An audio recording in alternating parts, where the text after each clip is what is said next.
Best varicose wines చికిత్సనే పొందండి. నొప్పి లేని చికిత్స కోసం సంప్రదించండి ఎబిస్ హాస్పిటల్. నమస్తే అమ్మా. నమస్తే అమ్మా. అమ్మ, మేడారం జాతర జరుగుతుంది కదా. అవునమ్మా. సమ్మక్క సారక్క జాతర అంటే అసలు ఎంతమంది జనాలో సంథింగ్ పవర్ఫుల్ ఏదో ఉంది అని అయితే అర్థమవుతుంది. బట్ ఏంటది? అండ్ గాథ కూడా ఉంది కదమ్మా, ఒకసారి ఆ గాథ కూడా ఒకసారి గుర్తు చేసుకుందాం. అమ్మా, ప్రపంచంలో అతి పెద్ద గిరిజన జాతరగా చెప్తారు. అది మాట వరుసకి చెప్పేదైనా ఆసియాలోకెల్లా పెద్ద గిరిజన జాతర అని చెప్పి రికార్డ్గా ఉంది. దాని గురించి కవరేజ్ కూడా చాలా ఛానల్స్, విదేశీ ఛానల్స్ చేశాయి. ఓ, అది ఫారిన్ కంట్రీస్ కూడా అదే చాలా. ఈ గిరిజన జాతరకి భక్తితో వచ్చేవాళ్ళు దేశ విదేశాల నుంచి వచ్చేవాళ్ళు ఎంతమంది ఉంటారో, ఇక్కడ జరిగే విశేషాలు తెలుసుకుని తాము వాటిల్లో ప్రపంచానికి తెలియజెప్పాలని వచ్చే జర్నలిస్టులు కూడా చాలామంది ఉంటారు. అంత అద్భుతమైనటువంటి జాతరగా దీని గురించి చెప్తారమ్మా. మొత్తం ఆసియాలో నెంబర్ 1, ప్రపంచంలో కూడా దీనికి మించింది లేదంటారు. ఇంకా దానికి సంబంధించినటువంటి లెక్కలు చూడాల్సినటువంటి అవసరం ఉంది. అంత పెద్ద జాతర. చిత్రం ఏమిటంటే ఈ జాతర 4 రోజులు 2 సంవత్సరాలకు ఒకసారి జరుగుతుంది. 4 రోజులు అయ్యాక అక్కడ ఏముండదు, ఏమీ ఉండదు. అంత హాయిగానే ఉంటుంది. దీనికి కారణం ఏమిటంటే ఇది చారిత్రకమైనటువంటి ప్రాశస్త్యం కలిగినటువంటి వాళ్ళు ఈ సమ్మక్క సారలక్క తల్లి కూతురమ్మ, అక్కా చెల్లెళ్ళు గారు వాళ్ళు. అవునా? సమ్మక్క కూతురు సారలక్క. ఎలాగంటే మేడరాజు అని ఉన్నాడు తాడ్వాయి మండలంలో ఒక రాజు. ఇప్పుడు మనకి తాడ్వాయి మండలం, అప్పుడు ఆ పేరు కాదు. అప్పుడు ప్రతాపరుద్రుడు పరిపాలిస్తూ ఉండేవాడు 13వ శతాబ్దంలో. వీళ్ళు ఈ గిరిజనులందరూ కూడా ఆ చక్రవర్తికి పన్నులు కట్టేవారు, కప్పం కట్టేవారు. ఈ మేడారంలో ఉన్న రాజు పేరు మేడ దొర. మరి ఆయన పేరు మీద మేడారం అయిందో, ఆయన నిర్మాణం చేశాడో తెలియదు, కానీ ఆ గ్రామానికి మేడారం అని పేరు. వాళ్ళకి పిల్లలు లేరు. ఒక రోజున వీళ్ళ అడవికి వెళ్ళి వేటాడుకోవడమే కదా వీళ్ళ వృత్తి. అలా వెడితే ఒక గుట్ట మీద ఒక పిల్ల పులులు సింహాల మధ్య కనపడింది. ఆ అమ్మాయికి ఒక పాము ఇలా పడగ విప్పి ఆచ్ఛాదన చేసింది, గొడుగులాగా పట్టింది. ఆ పిల్లని చూసి ఈయన ఇలా అనంగానే అవన్నీ వెళ్ళిపోయినాయి. ఆ పిల్ల ఈయన తెచ్చుకున్నారు. ఇది మాఘ పూర్ణిమ, మాఘమాసంలో పౌర్ణమి రోజు. ఆ విధంగా అయ్యేటప్పటికీ ఎప్పుడైతే ఆ అమ్మాయి ఎలా పుట్టిందో, ఎందుకుందో, దానిని క్రూర జంతువులు ఆ పిల్లని ఎందుకు రక్షించాయో, పాము ఎందుకు పడగ విప్పి రక్షణ ఇచ్చిందో ఎవరికీ తెలియలేదు. కానీ ఇటువంటి విశ్వాసాలు గిరిజనుల్లో చాలా ఉంటాయి. పైగా చిత్రం ఏమిటంటే వాళ్ళ విశ్వాసాలకు ఫలం కూడా ఉంటుంది. ఎందుకంటే వాళ్ళు 100కి 100 పాళ్ళు త్రికరణ శుద్ధిగా విశ్వసిస్తారు. మనం కూడా నమ్మినట్టు ఉంటాం, నట్టే కదా. ఆ అమ్మాయి వీళ్ళ దగ్గరికి వచ్చింది. వాళ్ళ గిరిజన దేవతల యొక్క దేవత కులదైవం సమ్మక్క. ఆ అమ్మవారే తమకి పిల్లలు లేరని దయతలిచి ఈ అమ్మాయిని ఇచ్చింది అని చెప్పి ఆ పిల్లకి సమ్మక్క అని పేరు పెట్టుకున్నారు. అందులో పౌర్ణమి అంటే చాలా ముఖ్యం కదమ్మా, చాలా ప్రధానమైనటువంటి రోజు అమ్మవారికి. కనుక అలా పెట్టుకున్నారు. ఆ అమ్మాయి వచ్చినప్పటి నుంచి ఆ ప్రాంతం అంతా చాలా గొప్పగా అభివృద్ధి చెందింది. పైగా ఆవిడ ముట్టుకుంటే ఆ చేత్తో ఏదన్నా ఇస్తే రోగాలు తగ్గడం, ఇట్లాంటివన్నీ కూడా కొన్ని మహత్తులు ఉన్నాయట. దైవం ఇచ్చినటువంటి బిడ్డగా పెంచుకున్నాడు. పెంచుకుంటూ తన మేనల్లుడికి ఇచ్చి పెళ్లి చేశాడు పడిగిద్దరాజు. మేనల్లుడు అల్లుడు. అప్పుడు ఈ అమ్మాయి కూతురే కదా, కూతురు గనకే మేనల్లుడికి ఇచ్చాడు. తర్వాత అతన్ని రాజుగా చేశాడు తమ ప్రాంతానికి. వీళ్ళంతా కోయ జాతికి చెందినటువంటి వాళ్ళు. అలా చేసిన తర్వాత బాగానే ఉంది. వీళ్ళకి 3 పిల్లలు కూడా పుట్టారు. సారలమ్మ, నాగులమ్మ, జంపన్న, 3. ఇలా ఉంటే అంతా బాగానే ఉంది. కానీ వీళ్ళు కూడా పెద్దవాళ్ళు అయ్యారు. ఈ సారలమ్మకు కూడా పెళ్లి చేశారు, గోవిందరాజులు అనేటటువంటి ఆయనకి ఇచ్చి. అంతా బాగానే ఉంది. ఈ లోపల కరువు వచ్చింది, వానలు పడకపోతే వీళ్ళు కప్పం కట్టలేకపోయారు. అప్పట్లో అదే కదా పద్ధతి, వ్యవసాయం మీద. లేకపోతే వీళ్ళకి వ్యవసాయం కూడా ఏముంది, అడవిలో ఉండే పళ్ళు తేనెలు అవి కదా తీసుకునేది. ప్రతాపరుద్రుడు కప్పం కట్టమని తన అధికారిని పంపిస్తే వీళ్ళు చెప్పారు, వాన పడలేదు కనుక మేము ఈ సంవత్సరం కట్టలేము, మొత్తం కూడా ఇది తర్వాతది కూడా తర్వాత కడతాం అని. కానీ ఈ వచ్చినటువంటి వ్యక్తి ఏం చేశాడు, మేము కట్టమన్నారు వాళ్ళు, పైగా గిరిజనులు వాళ్ళు స్వతంత్ర రాజ్యంట, మీ దగ్గర మీ కింద సామంతులుగా ఉండమని చెప్పారు అని చెప్పాడు. ఎప్పుడు కూడా చరిత్రలో జరిగినటువంటి ప్రధానమైన భయంకరమైన విషయాలన్నింటికీ కూడా ఇలాంటి చిన్న చిన్న అబద్ధాలే కారణం. ఉన్నది ఉన్నట్టు మాట్లాడితే పెద్ద తేడా రాదు. అయిపోయింది. వెంటనే సైన్యాన్ని పంపించాడు.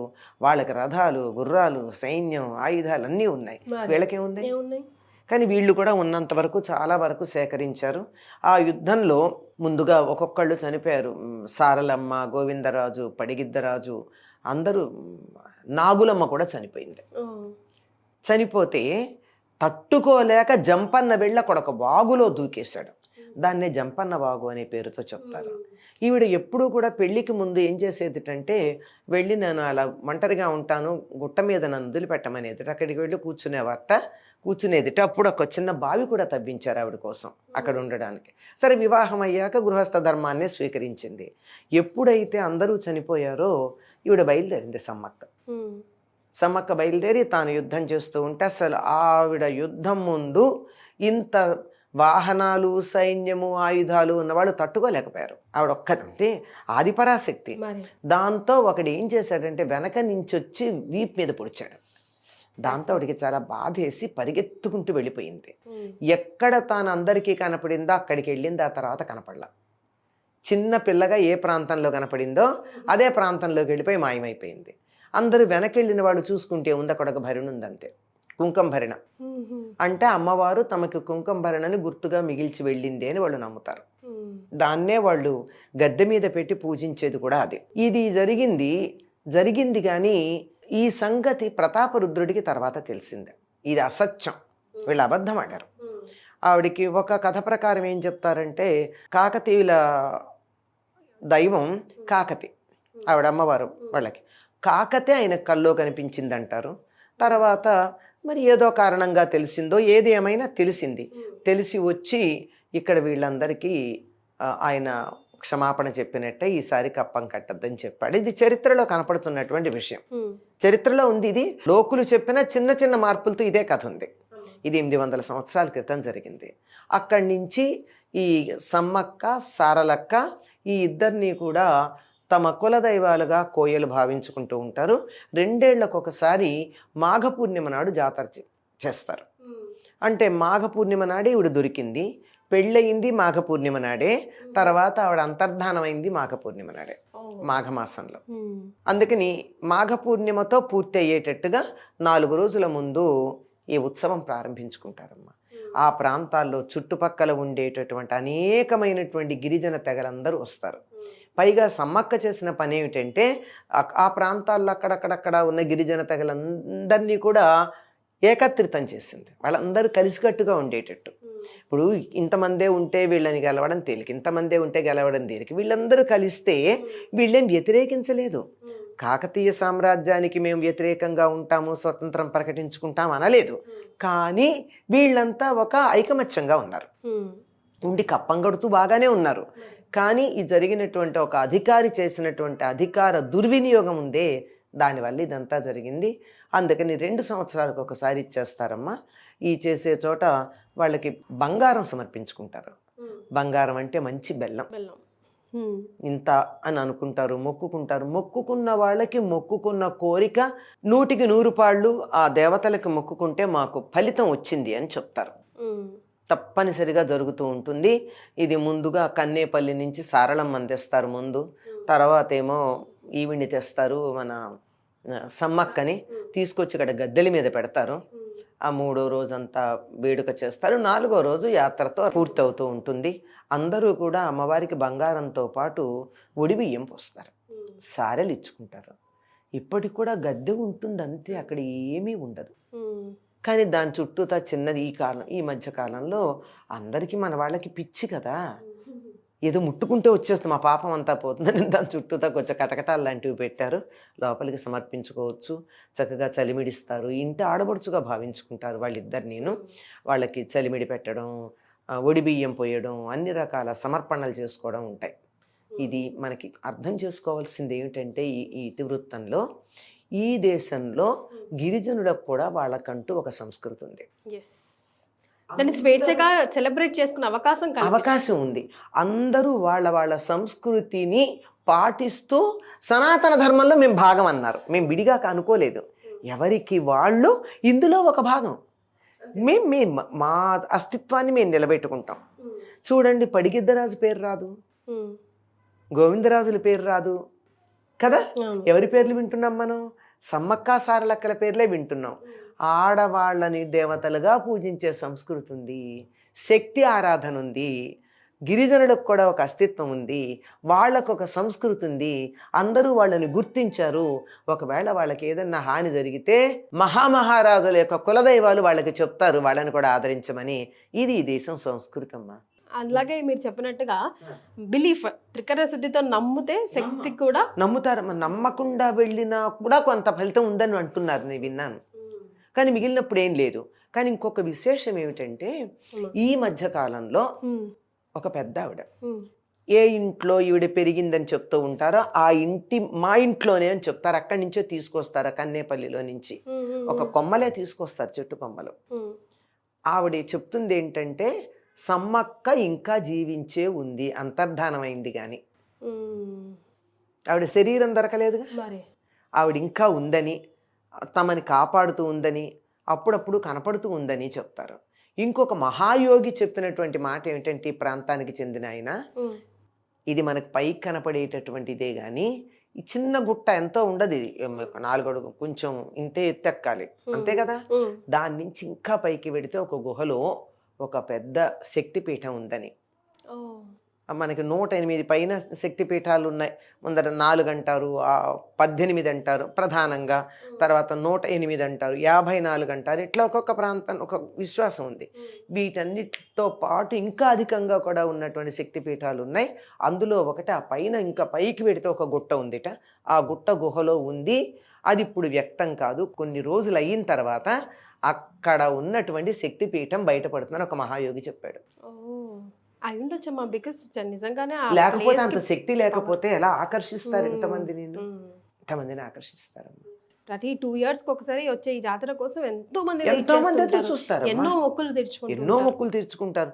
మామూలుగా కూడా అప్పుడప్పుడు వెడతారు, అక్కడ ఏం లేకపోయినా కానీ వెళ్ళి అక్కడ ఒకసారి దర్శనం చేసుకుని ఇంట్లోనే అమ్మవారిని పెట్టుకుని బంగారం సమర్పించుకుని అందరికీ పంచుకుంటారు. వెళ్ళలేక కూడా రద్దీకి ఎప్పుడు మేము వెళ్దామన్నా అమ్మ రద్దీకి భయపడి ఆగిపోతున్నామమ్మా. కష్టం అమ్మా వెళ్ళడం. అందులోనూ మామూలుగా విడిగా వెళ్ళినప్పుడైతే వెళ్ళొచ్చు, కానీ ఇప్పుడు కనుక వెళ్ళినట్టయితే జాతరలో వెళ్ళలేము.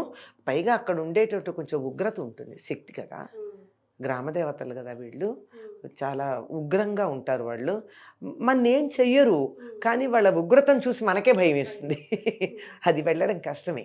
ఉత్తప్పుడు మేము కూడా మామూలు అప్పుడే వెళ్ళి దర్శనం చేసుకొచ్చాం. కూర్చొని అక్కడ సౌందర్యలహరి, లలితా సహస్రనామం పారాయణలు చేసి, ఇవన్నీ ఎందుకు, మేము అది గ్రామదేవత కదా అన్నారు. ఈ గ్రామదేవతలందరూ అమ్మవారి యొక్క స్వరూపాలే, మనం ఆరాధించుకునే అదే కదా, అందుకని మేము ఇక్కడ చేస్తామని చెప్పి ఒక పెద్ద సమూహం వెళ్ళి అక్కడ అమ్మవారికి సారి సమర్పించుకుని, చలిమిడి అవి ఇచ్చుకుని, చీరలు పెట్టుకుని, వాళ్ళు వీటికి వేటికి అభ్యంతరం లేదు. పారాయణ చేస్తామంటే అభ్యంతరం పెట్టారు, ఏం పర్వాలేదండి, మేమేమి మీ సంప్రదాయాలకు విరుద్ధంగా ఏం చేయట్లేదు. అలా దూరంగా కూర్చుంటాం, పారాయణ చేసుకుని అమ్మవారికి నమస్కారం చేస్తాం. మీకు తోచిన భాషలో మీరు చేస్తారు, మాకు తోచిన భాషలో మేము చేస్తాం. ఆ అమ్మవారిని మేము సాక్షాత్తు ఆదిశక్తిగా భావించుకుని చేస్తున్నామని చెప్తే అనుమతి ఇచ్చారు. అనుమతి తీసుకునే చేసాం, చేసి చక్కగా పారాయణది చేసి వచ్చాం. ఈరోజు మా సుమన్ టీవీ ప్రేక్షకులు మీ నోట మళ్ళీ సమ్మక్క సారలమ్మ గురించి గుర్తు చేసుకోవాల్సి వచ్చింది, గుర్తు చేసుకున్నాం. చరిత్రను ఒకసారి మళ్ళీ తెలుసుకున్నాం. తప్పనిసరిగా తెలుసుకోవాలమ్మా. అప్పుడప్పుడు చరిత్రలో పొరపాట్లు జరుగుతాయి, ఆ పొరపాట్లను సరిదిద్దుకుంటే ప్రతాపరుద్రుడిలాగా బాగుంటుంది. సరిదిద్దుకోకపోతే చరిత్రలో చరిత్రహీనులుగా మిగిలిపోతారు. మరి థ్యాంక్ యూ సో మచ్ అమ్మా, ధన్యవాదాలు. నమస్తే.